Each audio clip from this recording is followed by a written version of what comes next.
Hey, what's up guys? It's Vel here, and today I am bringing you a video on my 3.19 Explosive Concoction build.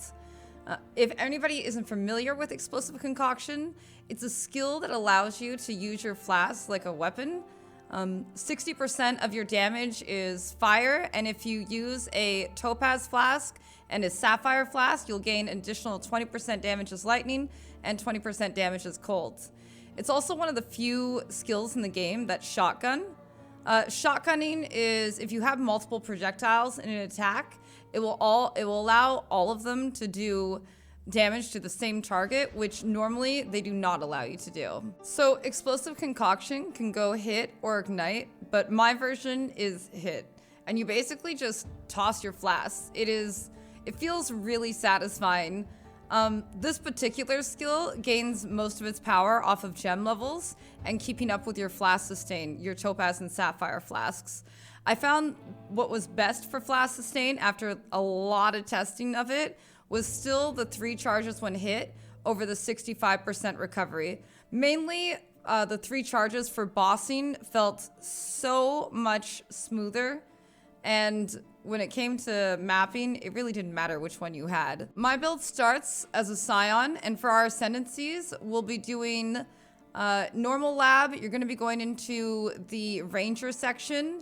We wanna go for Pathfinder right away, but we're not gonna actually be able to access Pathfinder until Cruel Lab. So when we hit up Cruel Lab, we're gonna be grabbing our Pathfinder and then going into the Marauder area. You take the Pathfinder because it gives you 3 flask charges every 3 seconds, movement and attack speed during flask effect, and life recovery when using a flask. So it makes leveling really, really comfortable. Then you make your way over to the Berserker because having Rage and using Berserk is so nice for this build. And having 25 Rage makes you stun immune, plus the extra damage you get from Berserker, so it's really a no-brainer. Here are some pros and cons of the build. The pros, it's very unique. It uses no weapon, which is so nice when you're leveling, and honestly, just all around. It is League startable, and it is uber boss viable. Now, time for the cons. There are limited ways to scale Explosive Concoction that may be hard to access early on. And you're gonna have to respec a few points from Poisonous Concoction into Explosive Concoction nodes. Now for the gear, I'm gonna focus on first the most important piece of gear, and that's gonna be your Sapphire and Topaz Flask. These are 40% of your damage, and you want to ideally not touch these at all. After a lot of testing, I discovered that the best rolls on it is still the gain 3 charges when you get hit by an enemy, because ideally the only time that you're going to be running out of this flask is when you're fighting a boss, and bosses are going to be hitting you, so it will give you the faster recharge. However, you could roll them if you don't, let's say, have a lot of ults, you get pretty lucky with the roll, with increased charge recovery, reduced effect, because again, you aren't touching these flasks, and you want to enkindle them with as much charge recovery as you can get. This is going to be super beneficial to you for the late big boy endgame bosses. Another thing about these flasks is because you don't touch them, you don't really have to worry about what you have as your suffix, so immunity to shock, immunity to poison, none of that really matters. Your next flask is ideally going to be a granite flask where you can get increased evasion on it. In my case, I managed to roll into this one and I said, all right, you know what, that's good enough. I don't really need the +3 in comparison. And to make my life easier with Chaos Res, I pretty much now always have an Amethyst flask on me. And that one, again, just has charge recovery and poison. And as you can see, while I'm just standing in my hideout, they are constantly refilling and popping off with very little effort. I mean, I'm literally doing nothing and they're just refilling. Now imagine when I'm actually fighting something. For the helmet, an AoE enchant on an armor evasion base is the most ideal, but a pure evasion base works also. The implicits that you're aiming for here are to fit in our auras and sustaining our mana, so don't forget them. They're pretty important. And you can also gain accuracy and int on this helmet, which is something the build needs, so that's another thing you can look for. For the amulet, any rare with +1 lightning, fire, colds, and some life and some resist, that's gonna last you a long time. When you can get a +2, like this one over here, it will be a massive boost to your DPS. And you might maybe need the minus mana cost. In my case, I didn't end up needing it for my endgame version of the build, but you might want it early on. For the first ring, we're going to be looking at getting ourselves a Circle of Anguish with some mana reservation efficiency and some fire damage rolls. This helps cover our strength requirements. It's going to give us some resist, and it's going to allow us to get some pretty cool implicits if we want. Later on, you can change this ring into a rare ring if you feel that you need more damage. However, the Circle of Anguish and Heralds of Ash setup is really comfortable, and again, those implicits that you can get can make it really nice. Like this one here was very cheap.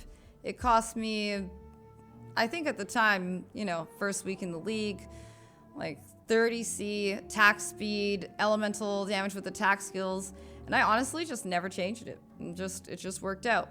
Until eventually I switched over to my rare ring that has aspect of the spider.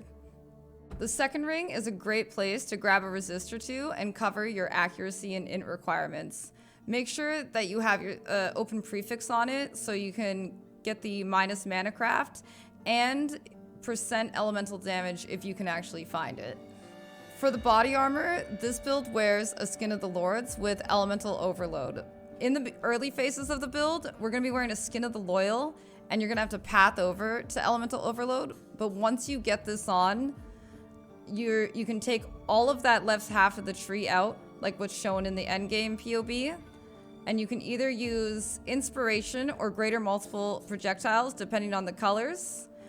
Just be aware that mana is going to be tight without inspiration. So your ideal colors would be 2 greens, 3 red and a blue, or 3 greens, 2 reds and a blue, depending on which one you want, either the more projectiles or the inspiration in. The mission for the boots is to get about 50% of your avoid ailments. So you take essences of loathing and you throw them on the boots until you get something relatively good, and then you get the implicit for avoid elemental ailments that can give you up to 60% avoid ailments.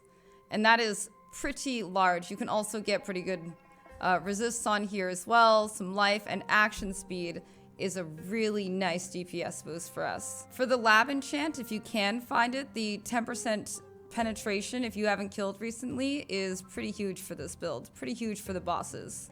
The gloves are a massive source of damage for this build. Not only are the implicits super powerful and easy to roll, the fire exposure and the intimidate, but you can craft on damage while leeching, we overleech, and increase damage during any flask effect. Our flasks are always popping off, as well as having big attack speed. And because these are just regular rare gloves, you can get fractured life or suppress or fractured attack speed, and then roll on the rest. The belt is pretty simple. Ideally, just you want some life and some flask charges. If you can get flask charges gained, that is awesome. I went with an Elder belt so I can get increased attack speed during any flask effect, and I got lucky and also got increased projectile attack during any flask effect. You can also get elemental damage with attack skills here too, so it's a lot of damage. You can get yourself a good amount of life, and as well as a socketed gem, or socketed jewel rather. In my case, I need a little more strength, so I have strength, life, and cannot be maimed. For the shield, ideally you're going to want an armor evasion base. Unfortunately, I couldn't get that, so an evasion base is totally fine. It is what it is. Spell suppression is pretty big here, as well as a chance to avoid ailments and life. These are not overly expensive either. I see them often up at least this league, last league, the league before. This league, 1 to 2 divines. Last league, 80 to 2 exalts, and so on and so forth. You can get 100 plus life on this. You can have an open prefix as well. And it turns out, fun fact about open prefixes on shields is Elder Slayer exalts can only roll 1 prefix on a shield. Very weird. So, in my case, I hit it with Redeemer because I wanted more life, and I got elemental damage with attack skills. You can go Warlord, which can give you increased AoE. Wasn't really worth it on the Explosive Concoctions case, but I wish it was. And on the Hunter, if you wanted more life, you can actually roll on % life. I looked, the Baron is not worth it for this particular build. For the Flesh Flames, we actually have 3 different options here. I personally went with Raider because it gives me 20% chance to suppress spell damage, increase movement speed, onslaught with full frenzy charges, chance to gain frenzy charges, and phasing, so no need for the Quartz Flask. I really like this choice. However, you could also do a Deadeye. This is the most expensive of the 3, but it's a solid choice for this build.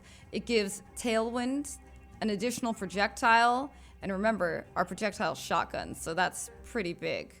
Projectile gains damage the further they travel, and 25% increase effects of marks, and our marks are actually a huge part of our damage.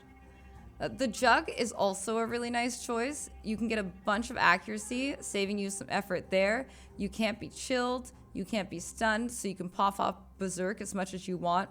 You can gain an endurance charge every time you're hit, so you can take out Enduring Composure, and you can add in Fettle or another 2 Smocket?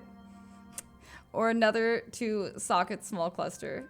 We wear a Glorious Vanity of Ahuana that gives us Overleach for just 5 passive points. So this easily deserves the Jewel Socket. For our Watcher's Eye, our end goal for it is to ideally have either attack damage or attack speed while affected by precision, and fizz damage reduction, armor, or reduce critical strike damage with determination. All of these options are good.